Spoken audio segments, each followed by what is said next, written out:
네, 여러분 제가 어디 좀 나갔다가 이제 들어왔습니다. 그래서 뉴스 또 이 황 변호사 배심 재판 얘기 뭐 이런 얘기를 제가 진행을 못해서 칼럼은 그래도 제가 하려고 급히 자리에 앉았습니다. 황 변호사하고 허은순 씨하고 이제 배심 재판 얘기를 했다 그래요 오늘. 근데 며칠 전에 제가 배심 재판에 대해서 얘기를 하고 미국에서 정규제 TV를 보시는 분들이 굉장히 많습니다. 근데 이 조지아주 하원 의원에 출마를 하기도 하셨고 한 그 한국인 분입니다. 유유진이라는 분이 있습니다. 그 제가 아는 분이 한번 정규제 TV를 방문을 하러 오신 적도 있고 그렇습니다. 이제 그분이 이제 하원 의원으로 출마도 하셨고 또 이제 앞으로도 또 출마하실 당선은 되지 못하셨어요. 근데 출마하실 계획이고 정치 활동을 부지런히 이제 하시는 분인데 조지아주입니다. 근데 이분이 이제 전화가 와서 미국의 이제 배심 재판에 대해서 조금 이제 보충 설명을 제게 쭉 해주셨어요. 그래서 아마 아까 황 변호사하고 그런 얘기를 좀 했으면 재밌었을 것 같은데.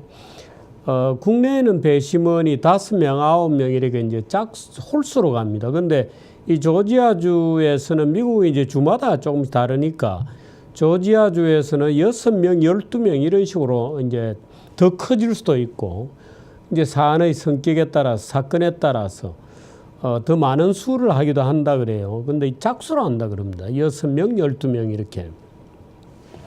그 이제 정배심원이 있고 후보 배심원이 또 있고, 근데 이제 배심원을 선정을 할 때, 배심원 명단에 이제 전화번호부식으로 해서 통보를 하고, 배심원들이 오면 쭉 이제 배심원 조사를 먼저 한다 그래요. 당신이 뭐 이 피의자를 아느냐, 혹시 피의자의 친척이 관계가 되느냐, 쭉 이제 배심원 조사를 해서 조금이라도 이해상충의 관계가 있거나 팔이 안으로 굽게 되는 어떤 관계가 있을 때는 이제 배제가 되고, 그리고 이제 나머지 남는 이제 후보를 가지고 이제 배심원을 선정을 하는데, 이 배심원을 선정하는 과정이 너무 재미있었어요. 배심원을 선정을 하는데, 한 명씩 이제 쭉 선정을 하는 거죠. 한 명씩 쭉 선정을 해 나가는 과정에서 예를 들어서 이제 후보군 12명을 뽑는다 그러면 30명의 후보군을 놓고 12명의 배심원을 뽑는데 예를 들어서 한 사람 그 양쪽의 변호사들이 3명까지 비토할 수 있다는 겁니다. 예를 들어서 딱 이 사람 관상을 보니까, 관상이라는 표현이 죄송합니다만 관상을 보니까 이 사건에서 아무래도 이 원고 측의 좀 사건 성격으로 봐서 원고 측에 좀 유리하게 판결하는, 예를 들어서 우리가 얼굴만 봐도 예를 들어서 개량 한복을 입고 나왔다. 그러면 이 사람 약간 좌빨이구나 이런 거 우리가 알 수 있잖아요. 근데 이름을 봤다. 근데 이름이 엄마성까지 해가지고 조정 이렇게 이름을 넉자를 쓴다 이러면 이 사람도 약간 좌빨이구나 이렇게 알 수 있잖아요. 이제 그런 것처럼 딱 인상을 봐서 이 사람이 이번 사건에 우리 반대편을 지지할 것 같다 그러면은 그 변호사가 배심원을 리젝트를 놓는 겁니다. 근데 그렇게 리젝트 놓는 것을 3명까지 놓을 수 있다는 겁니다. 그러니까 처음에 근데 3번 리젝트 놓을 수 있는 카드를 먼저 써버리면 나중에 진짜로 이 사람은 배심원이 안 했으면 좋겠다 하는 사람이 오히려 되잖아요. 그러니까 이 전체 후보 중에서 몇 명을 어떻게 리젝트 하느냐는 것에서부터 양쪽 변호사들끼리 치열한 공방전을 먼저 벌린다는 겁니다. 자격이 유리한 배심원을 끌고 와야 되니까. 그래서 그런 얘기를 쭉 들었는데 너무 재밌게 들었습니다. 그래서 이제 배심원들은 유무죄만 판결하고 저지, 이제 판사가 이제 형량을 하는데 한국인들이 별로 안 한대요. 그 배심원에 오라고 해서 통지서가 날아오면 시티즌은 다 해야 되는데 주로 이제 핑계를 대는 것은 나는 뭐 영어가 잘 못 알아듣는다. 영어가 좀 떨어진다. 이제 이런 이유로 좀 귀찮게 생각하고 아무래도 이제 뭐 조그만 비즈니스를 한다, 뭐 자영업을 한다 이런 분들이 많아서 아무래도 시간 손실이 좀 있고 그런 어떻든 여러 가지로 한국인들은 그 배심원 활동을 조금 기피하는 경향이 있다. 이제 이런 얘기를 이 유진이라는 이분이 제게 쭉 이제 미국의 배심 제도를 쭉 설명하면서 설명을 해 주셨어요. 그래서 한국인들도 좀 열심히 그런 걸 나갔으면 좋겠다 이런 얘기를 하더라고요. 혹시 그 미국에서 정규제 TV 보시는 분들이 많으니까 뭐 꼭 영어를 못 알아들어서 그러시겠습니까? 이제 생업이 바쁘고 하니까 그러신 건데 그런 활동도 좀 적극적으로 참여하는 것도 괜찮을 것 같습니다. 그래서 미국의 배심제도 정말 어떻게 보면 하이라이트가 배심원을 뽑는 과정, 양쪽의 변호사들이 치열하게 자기 편에 유리한 배심원을 뽑기 위해서 이제 그 리젝트를 하는데 그 리젝트는 3명까지만 하니까 이제 리젝트 할 때부터 굉장히 협상이 있는 거죠. 말하자면 눈에 안 보이는 그 작전. 그래서 그 얘기를 오늘 배심원 얘기가 오늘 황변하고 나왔다 그러길래 그 얘기를 해드렸습니다.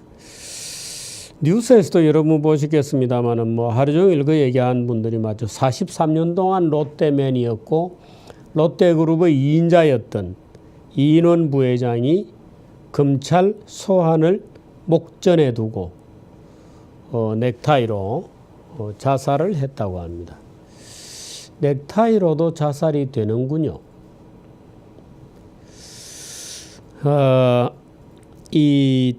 글쎄요. 이 어떤 분들은 소위 이제 롯데가 이제 이 인원이라는 분도 이제 이 일본 전공자고 그래서 마치 그 일본의 무슨 이 문화처럼 조직의 보호라는 것 때문에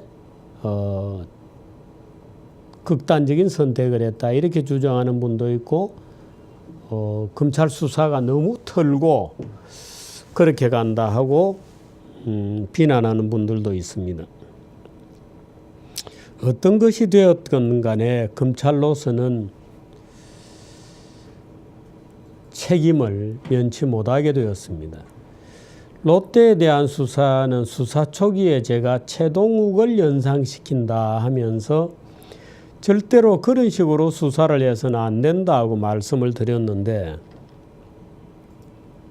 제가 그때 받았던 인상은 검찰 라인이 소위 4.13 총선에서 패배한 정부 여당 측의 국면 전환용 일종의 기획사정 수사로서의 성격을 갖는 것이 아닌가 하고 제가 굉장히 이제 의심을 하고 그래서 이런 수사를 해서는 안 된다. 드러난 환부를 도려내는 거지.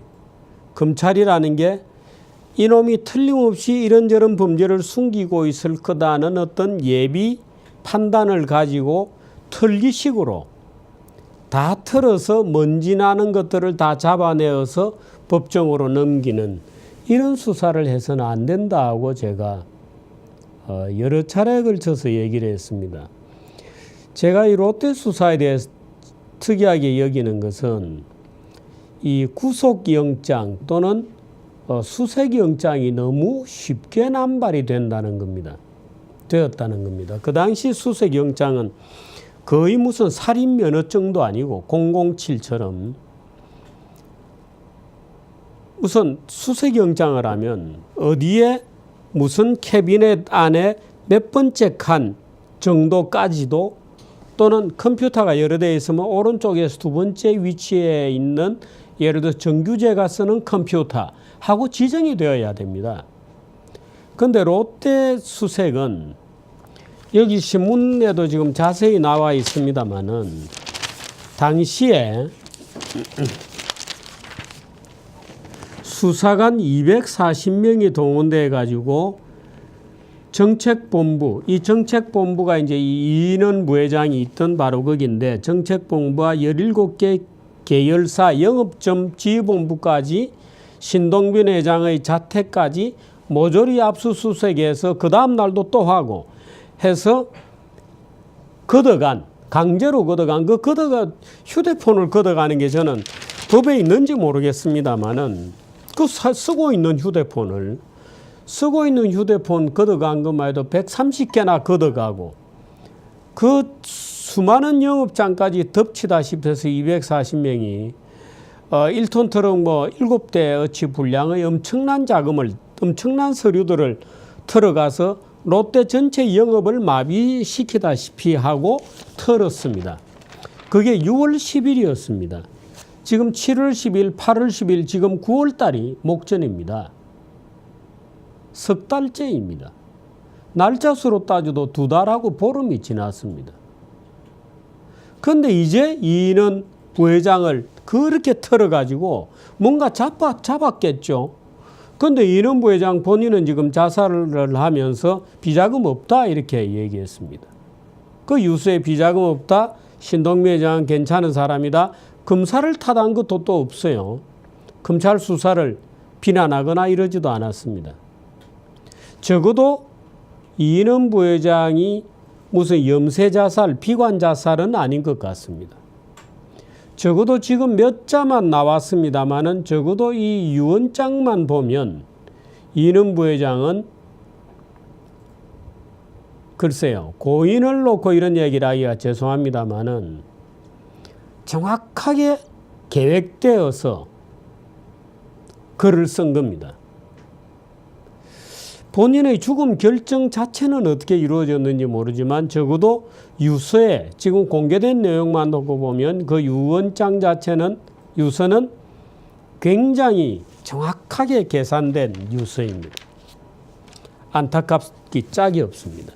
근데 제가 여러 번 얘기했습니다만 이 신동빈 회장을 엮어넣기는 쉽지 않았을 겁니다. 원래가. 신동빈 회장은 노무라 정권 뉴욕 사무소의 평직원부터 생활을 시작한 사람이고 미국에서 공부를 했습니다. 한국말도 잘해요. 발음이 어눌하다는 겁니다만은.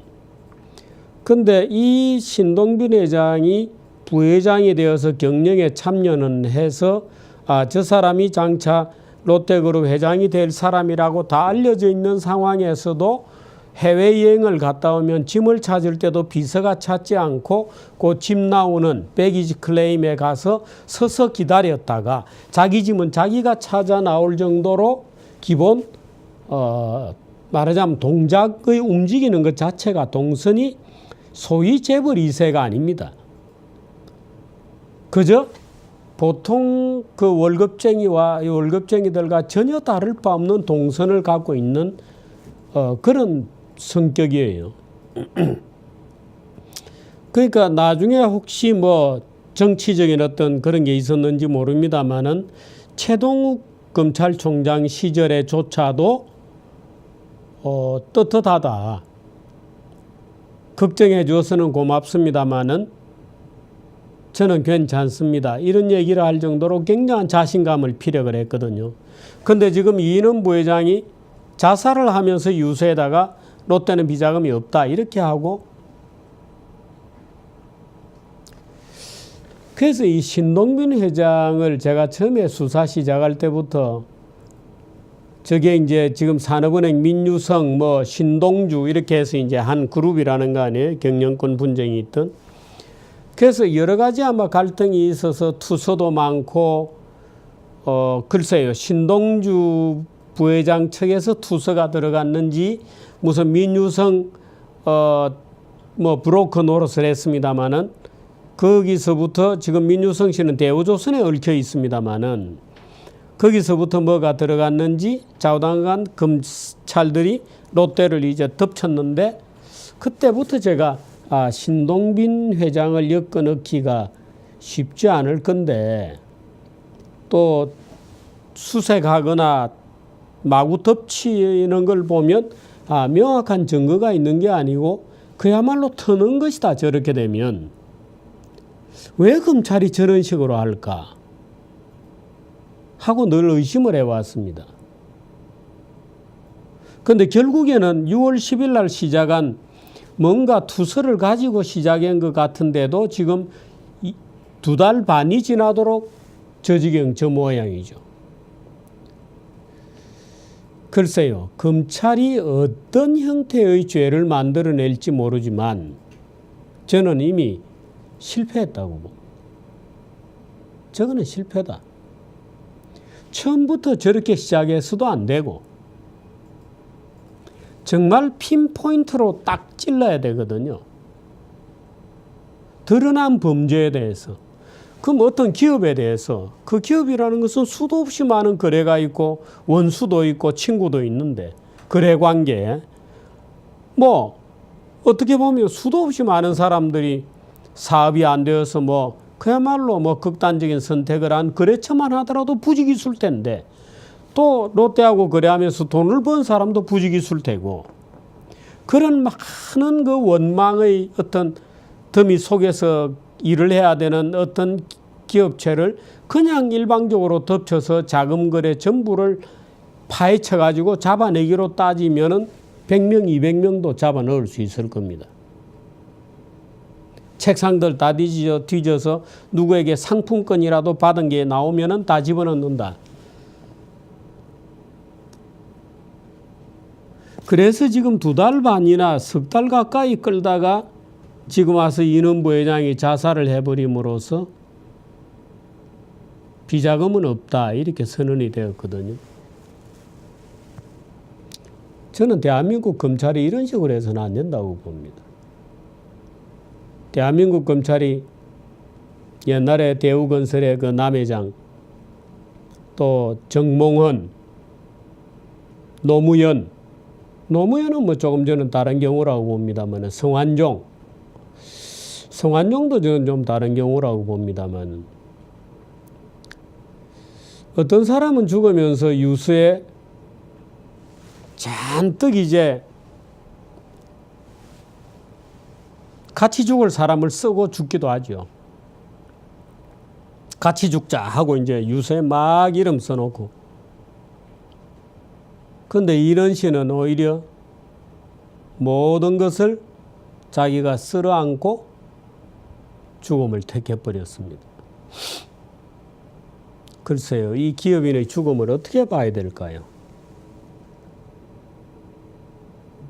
어떻게 봐야 될까요?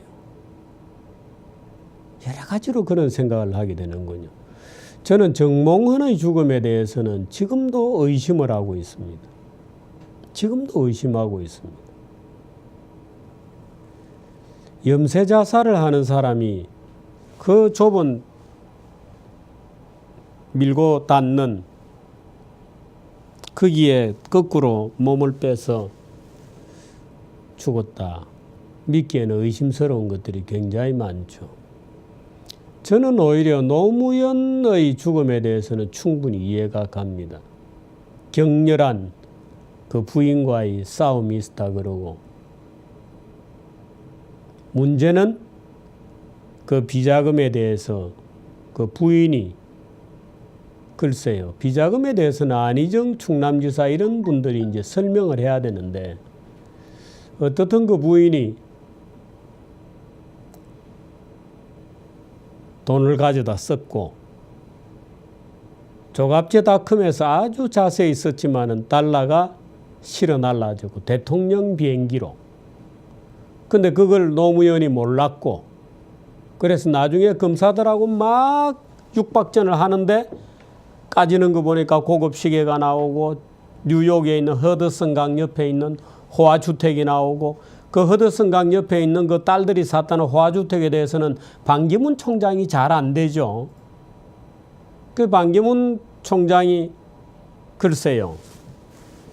이건 또 본인이 부정하면 제가 잘못된 낭설을 퍼뜨린 것이 되므로 설입니다.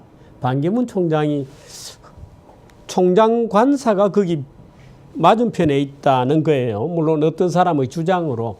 그래서 아마 반기문 총장의 집에서 보면 그 노무현 그 딸들이 샀던 집이 건너편에 건너다 보인다고 누가 얘기하는 걸 제가 들었습니다마는.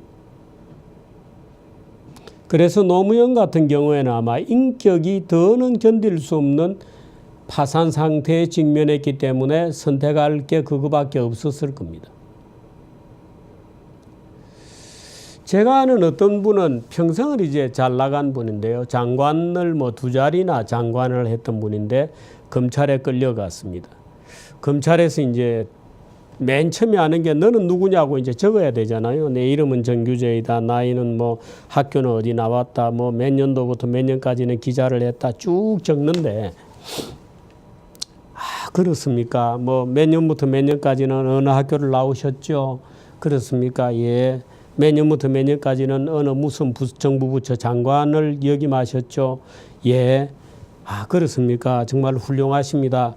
뭐 하고 뭐 잘한 일도 적고 뭐 아쉬운 일도 쭉 다 적고 다 자세히 이제 자기의 신상을 평생의 신상을 정리를 하는데 그 수사관이 이건 실제 얘기입니다. 수사관이 적던 그 이름하고 쭉 그 말하자면 신원에 대해서 진술한 그 판을 들고 판의 밑에 이제 나무판이 있는데 판을 들고 그 뺨을 후려 갈기면서 이제 쌍욕을 했다는 거죠. 말하자면 야 XXX야 이렇게까지 국가의 녹을 처먹고 잘 나가면서 돈은 왜 받았니? 이러면서 이제 그 순간에 완전히 인격이 다 무너진다는 겁니다. 그 순간에 완전히 인간이 무너진다는 겁니다.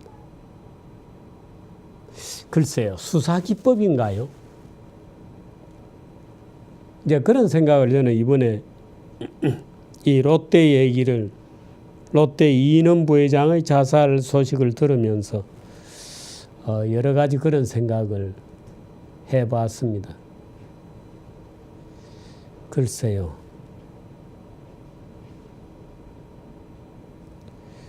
그러나 그동안에 여러 기업인들이 자살을 하고 옛날에 범한 상선에 거기에도 빌딩에서 서소문이죠. 뛰어내리고 수없이 많은 영욕과 우여곡절이 있었습니다마는 결국에는 이 검사들의 검찰의 기획 사정, 기획 수사, 빨가벗기는 식의 수사는 이런 식의 결론을 가져옵니다. 그래서 우리나라의 옛날에는 그 기무사, 안기부 이렇게 해서 검찰을 감시 감독하는 기구들이 있었습니다. 근데 지금은 국정원도 완전히 바보되고 기무사는 그야말로 군대로 돌아가 버리고 지금은 검찰만 남아서 기고만장이거든요. 참 공수처, 고위공직자 비리수사처라도 생겨야 되나 하고 그런 생각까지 들고 오늘 하루 종일 저는 이 이인원 부회장의 자살에 대해서 이런저런 생각을 해봤습니다. 오늘 정규자 가려면 제가 밖에 나갔다가 두서없이 뛰어들어오는 바람에 하루 종일 밖에 좀 있었습니다. 이 얘기로 하루 종일 왔다 갔다 하면서 이 생각만 주게 했었어요. 그래서 이 얘기를 좀 드렸습니다. 별 재미가 없었는지 모르겠습니다. 여기까지 하겠습니다.